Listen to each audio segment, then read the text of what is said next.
मातंग ऋषींचं वय फार झालं. आता मग देह त्याग करण्याची वेळ आली. कधी ना कधी देहाचा हा त्याग होणारच आहे प्रत्येकाचा. मग आता काय करायचं?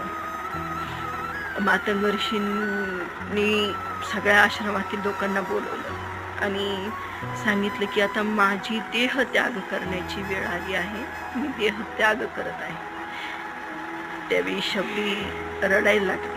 एका पित्याला मी सोडून आले आणि आता ज्या पित्याने मला आश्रय दिला, ज्या पित्याने मला माझा इतके वर्ष सांभाळ केला, आता तो पिताही माझ्यापासून जाणार आहे. मी कुणाच्या आधारावर जगू अशी तिथे कळकळ शबरी करू लागली. मी कुणाच्या आधारावर जगू? त्यावेळी मातंग ऋषींनी सांगितले की तू कुणाच्या आधारावर जगण्यात, तुला भेटण्यासाठी राम येणार.